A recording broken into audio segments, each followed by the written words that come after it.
सत्ता के महासंग्राम में सवाल है, राजनीति के लिए सपा किस हद तक गिरेगी। कल सपा प्रवक्ता अमीक जमई ने इसे अरशद के एनकाउंटर पर सवाल जो है वो साफ तौर पर उठाए थे। तो वहीं आज सीएम योगी ने भी पहली बार खोड़ा में सूरज चौहान की निर्मम हत्या पर बयान दे दिया है। उन्होंने बिजनौर में आयोजित एक कार्यक्रम में बता दें कि सूर्य प्रताप चौहान और असद से जुड़ी घटना का उल्लेख करते हुए कहा कि दोस्ती की आड़ में छुरेबाजी बर्दाश्त नहीं की जाएगी। बता दें कि नालायक औलादों को सबक सिखाना ही होगा। सीएम ने कहा कि शस्त्र उठाना होगा अगर सामने खरदूषण हो तो। सीएम ने साफ शब्दों में कह दिया कि जो कानून का पालन नहीं करेगा उसके लिए कानून दूसरे तरीके से व्यवहार करेगा। सीएम योगी ने कहा कि सरकार की संवेदनाएं सामान्य और कानून का पालन करने वाले नागरिकों के साथ है। उन्होंने कहा कि प्रधानमंत्री नरेंद्र मोदी के सबका साथ सबका विकास के मंत्र के अनुरूप प्रदेश और देश में सभी वर्गों को बिना किसी भेदभाव के सरकारी योजनाओं का लाभ दिया जा रहा है।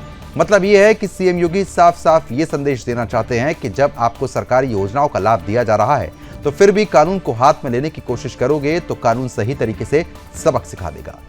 सीएम योगी ने कहा कि अहिंसा और मानवता समाज के लिए आभूषण है, लेकिन जब समाज और व्यवस्था के सामने चुनौती खड़ी करने वाले ताकतें हों तब उनके मुकाबले के लिए आवश्यक कदम उठाने भी जरूरी हो जाते हैं। उन्होंने अपने संबोधन में कहा कि सभी को कानून और व्यवस्था का सम्मान करना चाहिए, किसी को भी नियमों से ऊपर नहीं समझना चाहिए। लेकिन सपा के लोग इसे राजनीति से जोड़कर मुस्लिम तुष्टीकरण के लिए असद के एनकाउंटर पर सवाल उठा रहे हैं।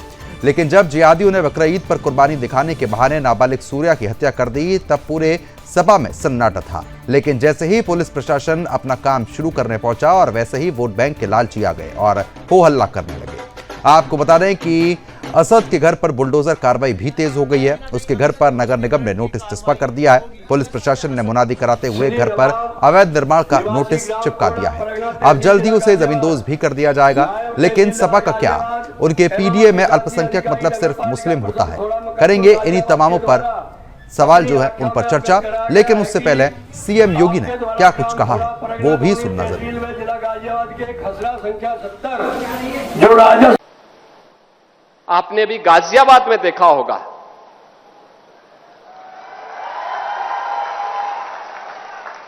दोस्ती की आड़ में छुरेबाजी स्वीकार्य नहीं और कतई स्वीकार्य नहीं होगा। अगर कोई अपनी नालायक औलाद को समझा नहीं पा रहा है तो समझो कि गलती कर रहा है, गलती कर रहा है। याद रखना, हमारी संवेदना सामान्य नागरिकों के प्रति है। प्रधानमंत्री मोदी जी के नेतृत्व में पिछले 12 वर्ष में बिना भेदभाव के शासन की योजना का लाभ हर तबके को प्राप्त हुआ है। न जाति देखी गई, न क्षेत्र देखा गया, न भाषा देखी गई, न मत देखा गया, न मजहब देखा गया।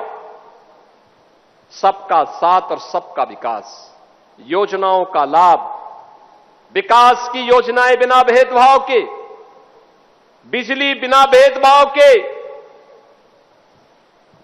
कर्ज बिना भेदभाव के, बिना भेदभाव के शासन की योजना का लाभ। लेकिन देश भी तो अपेक्षा करता है कि संवेदना दिखाई दे, लेकिन वो संवेदना गायब वहां पे।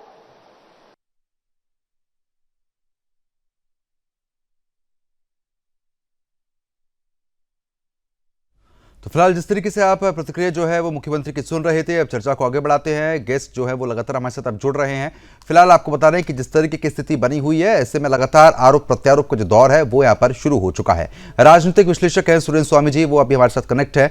सुरेंद्र जी, स्वागत है आपका। और जिस तरीके की स्थिति बनी हुई है, बड़ा दुर्भाग्यपूर्ण समय आ गया है कि जब किसी एक हिंदू की हत्या की जाती है तो समाजवादी पार्टी के नेता कार्यकर्ता चुप्पी साध के बैठ जाते हैं, लेकिन जैसे ही कार्रवाई होती है तो ही सामने आके इस तरीके की बयानबाजी, तुष्टीकरण की राजनीति और वोट बैंक के लालची लोग साफ तौर पर इस तरीके की बयानबाजी करते हैं जिससे माहौल और खराब हो।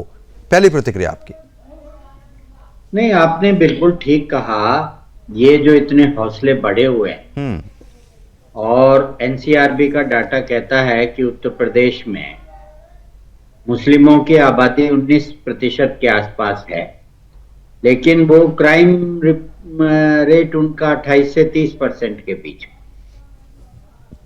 तो मतलब ये तो इसी से आपको मालूम हो जाएगा कि 19% मुस्लिम्स में जो है 30% उनका क्राइम रेट हो गया। तो ये जो स्थिति बनी, ये कैसे बनी? ये स्थिति ऐसे ही बनी कि आपने माफियाओं को पलने दिया, आपने वोट बैंक की पॉलिटिक्स की, आपने मुसलमानों को प्रोटेक्ट किया, अपने वोट के लिए उनका साथ दिया, आपने जो है हिंदुओं के प्रति दमनकारी वहां पे पॉलिसी चलाई अपने राज में। तो इनके हौसले बढ़ गए, और जब हौसले बढ़ गए तो इन्हें कोई जोर ही नहीं पड़ता। योगी जी के राज में भी आप देखिए, इनके इतने हौसले हैं कि आप अपने एक मित्र को फोन करके घर पे बुलाकर, मतलब घर ही हो गया वो गली में, और वहां पे आप उसकी कुर्बानी दे रहे हैं ईद के दिन। मतलब इससे बड़ी जघन्य अपराध क्या होगा कि आपने एक दोस्त को भी धोखा दिया, मित्रता में आपने इस तरह की वारदात की, और फिर ईद के दिन आपने अपने प्रिय मित्र की कुर्बानी दे दी। ये इनकी जो मानसिकता है ना, ये मानसिकता क्यों बढ़ी? ये मानसिकता इसीलिए बढ़ी कि जब भी ये लोग क्राइम करते हैं तो हिंदुस्तान में एक बहुत बड़ा तबका जो है खड़े हो जाते हैं, बड़े पढ़े लिखे लोग, बचपन से पता नहीं कहां से क्या सीख के आए हैं कि अपराध का कोई धर्म नहीं होता, अपराध का कोई धर्म नहीं होता, आतंकवादी का कोई धर्म नहीं होता, और ये कहकर ये इनको जस्टिफाई करते हैं, इनको डिफेंड करते हैं।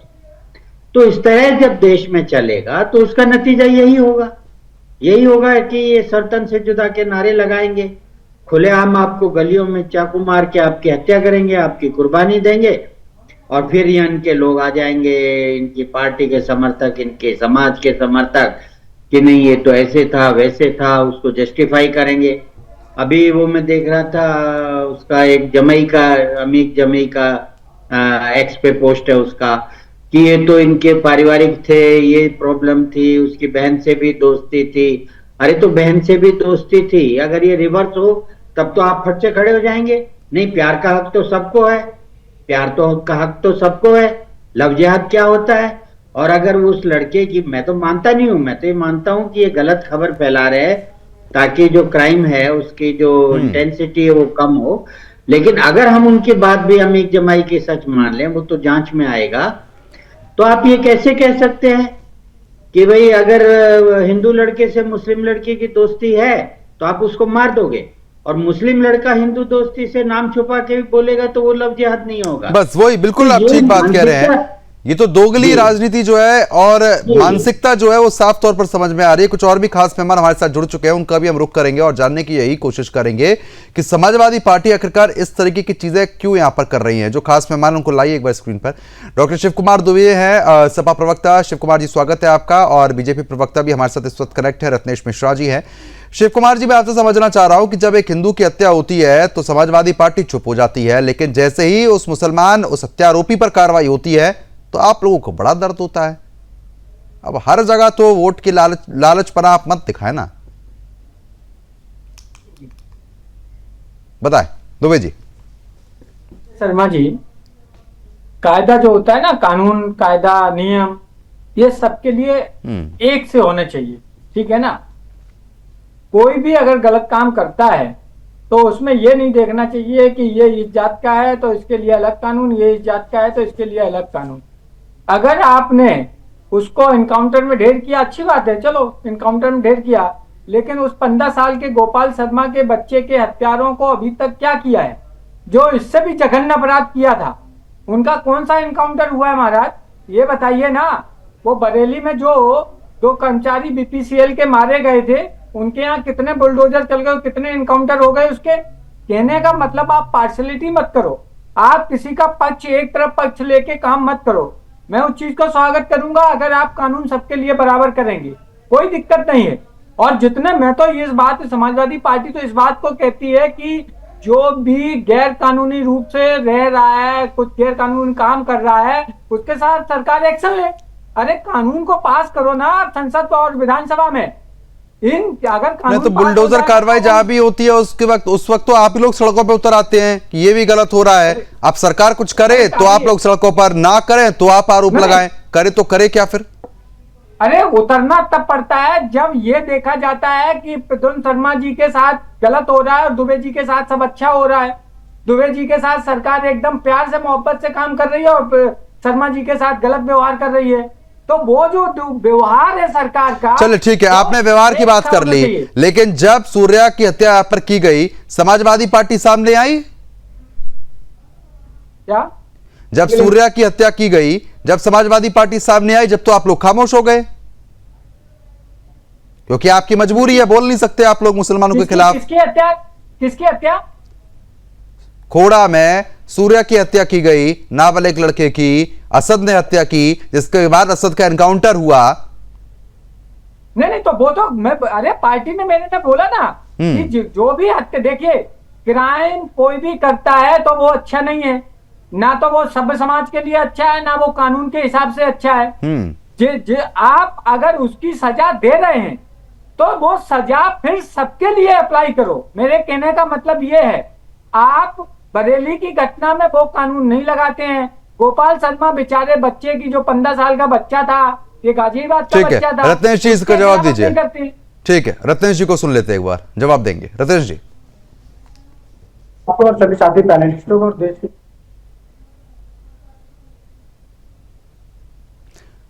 हमने 28 तारीख को देखी। रत्नेश जी, मैं रोकना चाहूंगा, आवाज थोड़ा आपकी साफ तरीके से नहीं पहुंच पा रही है, एक बार आपकी आवाज को दुरुस्त कराते हैं, उसके बाद आपके पास लौटेंगे। सुरेंद्र जी, अब देखिए, अब आरोप प्रत्यारोप के बीच ये बड़ी बात आती है कि समाजवादी पार्टी अब जब इस मामले पर आवाज जा रही है प्रद्युम्न भाई? जी अब आ गई बोलिए। हाँ प्रद्युम्न भाई, आपको और सभी साथी पैनलिस्टों को और देश की जनता को मेरी तरफ से जय श्री राम। देखिए प्रद्युम्न भाई, जिस प्रकार की घटना 28 मई को हमने गाजियाबाद में देखी, उससे धार्मिक सौहार्द को, जो भारत का धार्मिक सौहार्द है, उसको एक कट्टरपंथी मुस्लिम द्वारा संसार किया गया। मैं कट्टरपंथी मुस्लिम कहूंगा क्योंकि सामान्य मुस्लिम और जो राष्ट्रवादी मुस्लिम है वो इस प्रकार की घटनाओं में शामिल नहीं होता, और कट्टरपंथी जिहादी को जिहादी करने में मुझे कोई डर नहीं है। ज्यादा से ज्यादा क्या करेंगे, समाजवादी पार्टी और कांग्रेस का समर्थन पाकर मेरा भी सर कलम कर देंगे, लेकिन आवाज नहीं दबाई जा सकेगी। ऐसी जिहादी और कट्टरपंथी मानसिकता वाले लोगों को प्रद्युम्न भाई लोकतंत्र और संविधान की दुहाई देकर अपना बचाव करने का कोई अधिकार नहीं, क्योंकि कानून और संविधान उन लोगों के लिए है जो कानून और संविधान के मुताबिक व्यवहार करते हैं। और अभी प्रवक्ता सपा ने कहा कि शर्मा जी के लिए दूसरा व्यवहार है और दुबे जी के लिए दूसरा व्यवहार है। दिक्कत यह है ना कि शर्मा जी संविधान के मुताबिक चल रहे हैं, कानून के मुताबिक चल रहे हैं, और दुबे जी संविधान के खिलाफ और संविधान के कानून के खिलाफ चल रहे हैं, तो उनके साथ तो दूसरा व्यवहार करना ही पड़ेगा ना। एक जिम्मेदार नागरिक और एक लापरवाह नागरिक में अंतर होता है। शिव कुमार दुबे जी, शायद वो समाजवादी पार्टी को ना समझ में आता हो, क्योंकि समाजवादी पार्टी को एक अपराधी का इनकाउंटर तो दिखता है, उसके घर पे की जा रही बुलडोजर कार्रवाई तो दिखती है, लेकिन एक नाबालिग हिंदू बच्चे को धार्मिक कट्टरता के आधार पर मार दिया गया दिन दहाड़े, उस पर समाजवादी पार्टी को नहीं दिखता है, उस पर इनके मुंह में दही जम जाता है। क्यों? क्योंकि वोट बैंक प्रभावित हो जाएगा। शिव कुमार दुबे जी, ताकत लाइए सच को सच कहने की और गलत को गलत कहने की। मैं डंके की चोट पे कहता हूं कि असद जैसे कट्टरपंथी और जिहादी लोगों को केवल एक ही काम है, उनका सीधा इनकाउंटर किया जाए। और जिस प्रकार से भी जांच में सामने आया कि उसके पिता ने कहा कि हिंदू है उसको निपटा दो, उसको शपथ सिखा दो, और उसके बाद उसने रात में सोशल मीडिया पर प्रद्युम्न भाई एक वीडियो डाला जिसमें उस अपराधी को जरा भी पछतावा नहीं उसको करने का। ये तो रत्नेश जी इस बात से समझा जा सकता है साफ तौर पर, जब सूर्या की हत्या की गई तो इन लोगों को पता है कि उत्तर प्रदेश में बीजेपी सरकार, इसका अंजाम क्या होगा, उसके बाद भी इतने बेखौफ हैं ऐसे जिहादी हत्यारोपी जो खुले तौर पर चाकू से अटैक कर देते हैं। तो आप मानसिकता लोगों की समझ सकते हैं, ऐसे के लिए तो एनकाउंटर ही बिल्कुल ठीक है। प्रद्युम्न भाई ये एक दिन की मानसिकता नहीं है, ये इनको इस प्रकार, इन सांपों को, इन जिहादियों को, इन आतंकवादियों को, इन कट्टरपंथियों को इस प्रकार पिछली सरकारी पार्टियों की सरकारों ने पाला पोसा है कि इनका नहीं, तो सपा प्रवक्ता तो कह रहे हैं ना कि भाई ये तो सबके लिए बराबर होना चाहिए। जब असद का एनकाउंटर यहां पर हुआ तो उन्होंने एक आध एग्जाम्पल और गिनवा दिए कि वहां पर भी होना चाहिए था, वहां पर क्यों नहीं हुआ, इक्वल कार्रवाई क्यों नहीं हुई, ये उनके शब्द है। इसका जवाब मैं चाहूंगा आपसे। जी बिल्कुल, आप एक चीज बताइए, अपराधी पकड़े गए, और पकड़े गए तो वो या तो उन्होंने सरेंडर कर दिया। अब एक चीज बताइए, मैं हत्या भी करूं और मैं सोशल मीडिया पे वीडियो डालूं, तुम्हारे भाई ने एक मर्डर कर दिया और तुम्हारा भाई कुछ दिन के लिए अंदर जाएगा, बिल्कुल, लेकिन भाई का साथ बनाए रखना, ये उस व्यक्ति को सपा प्रवक्ता बैठकर चेक कर रहे हैं। अरे असद जैसे लोगों को तो कम मारा, मैं होता तो गोटी गोटी काटता और टुकड़े टुकड़े करके उसको फेंकता। क्यों फेंकता? क्योंकि ऐसे लोगों को ऐसी ही सजा दी जानी चाहिए। बताइए दुबे जी। सारे मार दिया गया, प्रद्युम्न जी मुझे कहने में जरा भी संकोच नहीं है। उसका बाप भी आतंकवादी है, उसके परिवार के लोग भी आतंकवादी हैं और उसके खिलाफ बुलडोजर कार्रवाई किए जाने का विरोध करने वाले भी। मुझे लगता है रत्नेश जी कि दुबे जी शायद ऐसी सकरी गलियों में भी गए नहीं है जहां पर इन जिहादियों का गढ़ होता है। उन गलियों से हिंदुओं का निकलना दूभर हो गया है। डर लगता है उन हिंदुओं को वहां से निकलने पे कि कोई भरोसा नहीं है कब कौन चाकू घोंप दे। वो तो बीजेपी सरकार है तो इनकी इतनी हिम्मत नहीं पड़ रही, लेकिन उसके बावजूद भी ये घटनाक्रम हो गया। इससे ये जाहिर होता है कि बीजेपी सरकार होने के बावजूद भी जब इतनी सख्त कार्रवाई होती है तो अभी ऐसे जिहादी मान नहीं रहे हैं। प्रद्युम्न जी, मैं आपके चैनल के माध्यम से देशवासियों को और सभी हिंदू भाइयों को एक चीज स्पष्ट कर देना चाहता हूं। उत्तर प्रदेश में अगर कोई भी जिहादी और धार्मिक कट्टरता के कारण आपकी हत्या करेगा, आपका शोषण करेगा, आपके साथ गलत करेगा, तो उसको सीधा इनकाउंटर करेंगे। भाड़ में गया कानून और भाड़ में गया संविधान और भाड़ में गया ऐसी व्यवस्था जो इस प्रकार के आतंकियों और जिहादियों को बचाती और उनको संरक्षण देती है। दुबे जी बताइए। देखिए, अभी भारतीय जनता पार्टी के प्रवक्ता क्या बोल रहे थे? भाड़ में गया कानून, भाड़ में गया संविधान। अब इन पे मैं डंके की चोट पे कहूंगा, संविधान और कानून अच्छे लोगों के लिए होता है।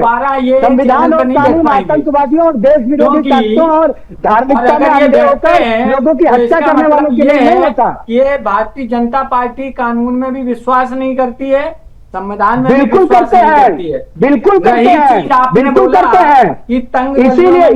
इसीलिए मैंने कहा आप आतंकवादियों में विश्वास करते हैं, आप जिहादियों में विश्वास करते हैं। एक एक करके बात करेंगे, एक एक करके बात करेंगे। दुबे जी, सवाल यह है कि जब सूर्या की हत्या की गई, जब सूर्या की हत्या हुई तो समाजवादी पार्टी खामोश थी, लेकिन जैसे ही असद का एनकाउंटर हुआ तुरंत आप लोग निकल आए। प्रद्युम्न जी, बिल्कुल समाजवादी पार्टी के प्रवक्ता के मुताबिक सूर्या चौहान की हत्या बिल्कुल संवैधानिक है।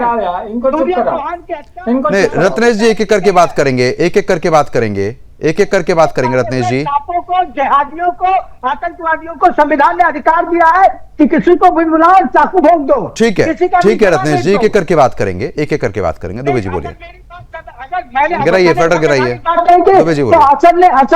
जी, तो ये वो लोग हैं जिनको ना तो संविधान से मतलब है ना कानून से मतलब है। और रही चीज आपने जो बोला कि तंग गलियां, मैंने भी गलियां देखी हैं जो सिर्फ 2-2 फुट 3-3 फुट की होती हैं। और तो समाजवादी पार्टी वाले आपको थोड़ा ना कोई कुछ कहेगा। अरे नहीं, सुनिए पूरी बात सुनिए। ये देखिए, आप सत्ता में 2017 से हैं, 2014 से केंद्र में हैं।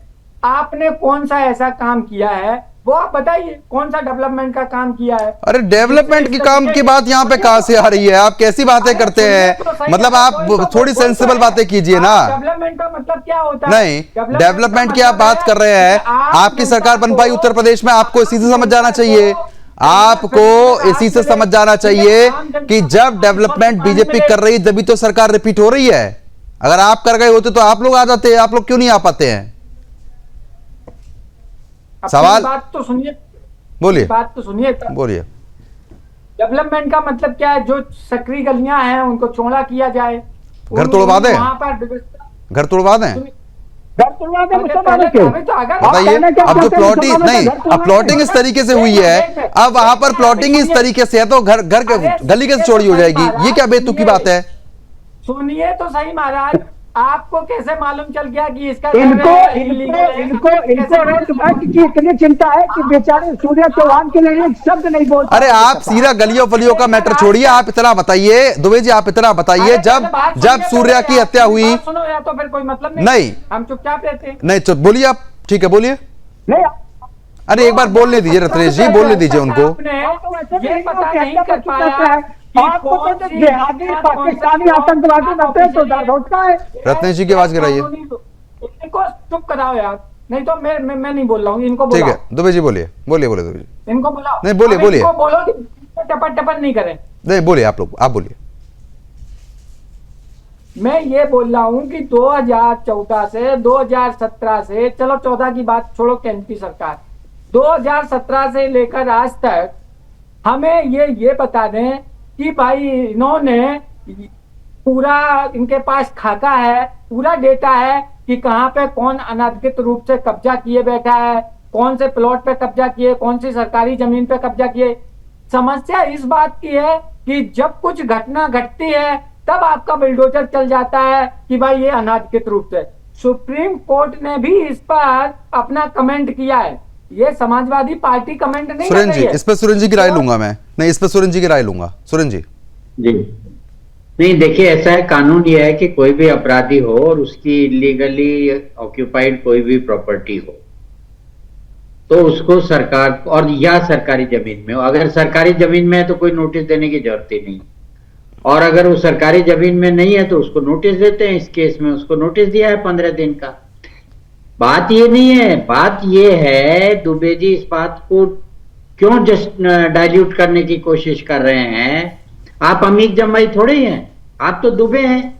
आपके दिल में नहीं हो रहा है कि एक दोस्त को बुला करके उसकी कुर्बानी दे दी ईद वाले दिन, इतनी जघन्य हत्या कर दी, और आप कंपेयर करने लग गए, यहां तो ठीक है, वहां क्यों नहीं किया, वहां क्यों नहीं किया, उसका घर तो गिरा रहे हैं, इसका घर। यही जस्टिफिकेशन होता है, इसी से आप मुसलमानों का मनोबल बढ़ाते हैं कि तुम लड़ो, हम तुम्हारे साथ हैं। यही स्थिति है, यही ममता बनर्जी ने किया। बंगाल में क्या हाल हो गया आपको मालूम है ना, कि उनका भाईपो भी नहीं निकल पा रहा घर से, एमपी एमएलए की मीटिंग बुलाई तो लोग नहीं आ पा रहे हैं। तो इस तरह की राजनीति आप करते हैं, उसको जस्टिफाई मत कीजिए। जो अपराध हुआ है कहिए कि इस लड़के ने गलत अपराध किया है, इसको जो सजा मिली है बढ़िया है। दूसरा, प्रधान जी मैं आपसे एक बात पूछता हूं, ये तो कहते हैं ना कि भाई आपने 3 तलाक क्यों खत्म किया, आप यूसीसी मत लाइए, वो उनके धर्म का मामला है। तो इनकी शरीयत के हिसाब से फैसला हुआ है, इनको परेशानी क्या है। समाजवादी पार्टी को तो खुश होना चाहिए और अपने मुस्लिम समाज को जाके बताना चाहिए कि भाई आप तो खुश रहो, आपके समाज के आदमी ने जो हत्या की तो उसका शरीयत के हिसाब से उसको फैसला हो गया, खून का बदला खून हो गया। तो ये तो बहुत ही बढ़िया हुआ। मतलब वो शरिया के हिसाब से अगर निर्णय हो रहा है तो मुसलमानों को दिक्कत क्या है, समाजवादी पार्टी को दिक्कत क्या है अगर शरिया के हिसाब से फैसला हो रहा है। शरिया में तो यही फैसला होगा ना, चोरी करोगे हाथ काटेंगे और किसी को मारोगे तो आपको मारा जाएगा। नहीं, लेकिन अब नहीं, अब सुरेन जी ये उनकी मजबूरी है ना, अब वो बोल नहीं सकते ऐसा, वोट बैंक पूरा ही कट जाएगा, वो मजबूरी है। अरे वोट बैंक तो गया इनका, वोट बैंक अब कहां है, बंगाल में देख लिया ना आपने, 30% मुसलमान होकर के क्या हालत हुई है, बिहार में क्या हालत हुई है, वही यूपी में होने वाली है। लेकिन ये अच्छा, एक मजेदारी और देखिए कि इतनी जघन्य अपराध में इनके मुंह से क्यों नहीं निकली, इनके अखिलेश जी से एक, यही मैं 4 बार सवाल पूछ चुका हूं, उसका जवाब ही नहीं दे रहे हैं। समाजवादी पार्टी से एक स्टेटमेंट नहीं आया, और जैसे ही असद को एनकाउंटर में वो मरा, तुरंत एक्टिव हो गए, तुरंत जो है अमीक जवाई एक मुसलमान को खड़ा कर दिया। अब ये क्या है कि ये एक मुसलमान है जो क्राइम करता है, असद, उसका बाप उसको प्रमोट करता है, उसको रिसोर्सेज देता है, तीसरा मुसलमान उसको ये आकर, और मैं एक चीज और आपको बता दूं सुरेन जी, ये जो एनकाउंटर हुआ है, ये अगर आप इसको बड़े पहलू पर समझेंगे तो ये एनकाउंटर तो हो गया, लेकिन इसके असद के घर वालों को पालने के लिए, क्योंकि देखिए हमारे जो चंदा इकट्ठा होता है वो मंदिरों के कार्यक्रमों में लग जाता है, लेकिन इनके यहाँ जब नमाज में चंदा इकट्ठा होता है, जो विदेशी ताकतें बैठी हुई हैं वो जो चंदा भेजेंगी तो ऐसे असद के घर वालों को भेजा करती हैं वो कि तुमने क्राइम किया, तुमने ये किया तो हम तुम्हारे घर को पालेंगे, हम जिम्मेदारी लेंगे, ये सिखाया जाता है इनके यहाँ, इसलिए इतने बेखौफ हो जाते हैं ये लोग। ये भी सच्चाई है। नहीं, आप बिल्कुल यही सच्चाई है। और आप देखिए कि ये शिव कुमार दुबे, अखिलेश जी ने खुद ने वो स्टेटमेंट क्यों नहीं डाला, उसमें पॉलिटिक्स करी, उसमें ब्राह्मण भी घुसा दिया, यादव, ये इनको देखिए, अब इनको अपराधी में जात दिख रही है।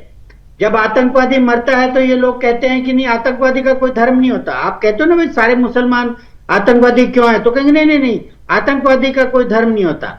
लेकिन जैसे ही एनकाउंटर हुआ इनको धर्म भी दिख रही है, इनको जात भी दिख रही है। रत्नेश जी कुछ कहना चाह रहे हैं, रत्नेश जी। प्रद्युम्न भाई, मुझे बड़ा दुख है कि हिंदुओं के लिए समाजवादी पार्टी के अंदर की भावनाएं मर गई।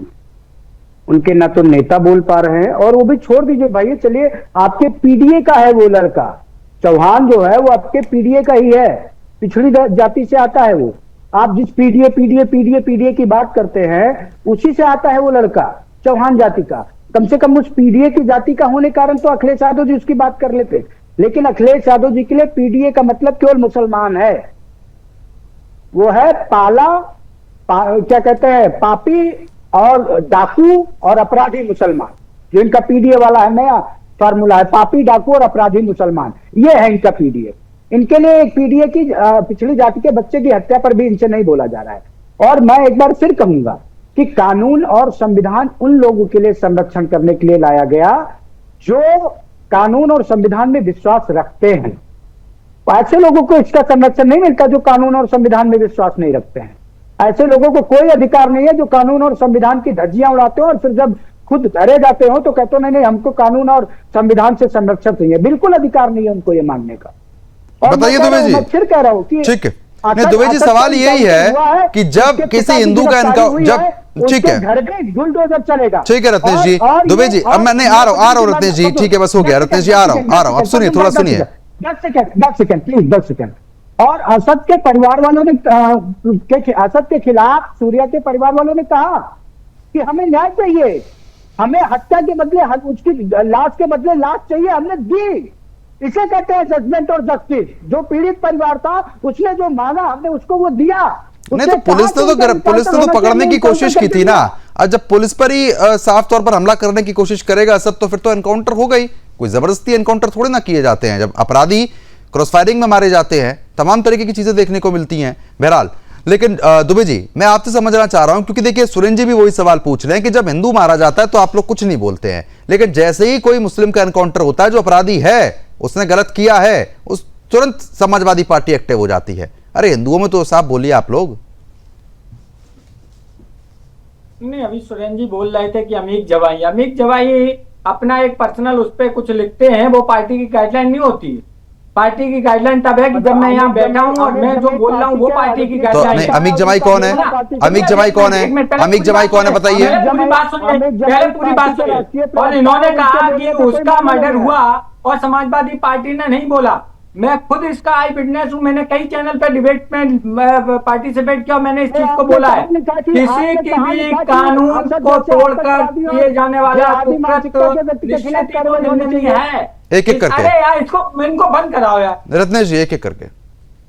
अच्छा बंद करा, हिंदुओं की हत्या पे तुम्हारी तरह मुंह बंद कर रहे हैं। एक एक करके बात करेंगे, एक एक करके बात करेंगे। सुरेंद्र जी भी तो आराम से सुन रहे हैं ना। रत्नेश जी आप सुनिए, जब आपकी बारी आएगी जब आप बोलिएगा। नहीं समय कम है रत्नेश जी, कैटर गिराइए। दुबे जी जल्दी आखिरी प्रतिक्रिया, समय कम है। चलो ठीक है, बहरहाल समय कम है। जिस तरीके से साफ तौर पर आप देख रहे थे कि कहीं ना कहीं समाजवादी पार्टी हिंदुओं की हत्या पर तो चुप रहती है, लेकिन जैसे ही जिहादियों पर कार्रवाई होती है अचानक से समाजवादी पार्टी एक्टिव हो जाती है। जनता देख रही है, लेकिन फिर भी जिस तरीके से एक्शन हुआ है उस एक्शन से लगातार ये संदेश दिया गया है कि अगर इस तरीके की हरकत करोगे तो कार्रवाई निश्चित तौर पर होगी। फिलहाल अभी के लिए सिर्फ इतना ही। नमस्कार।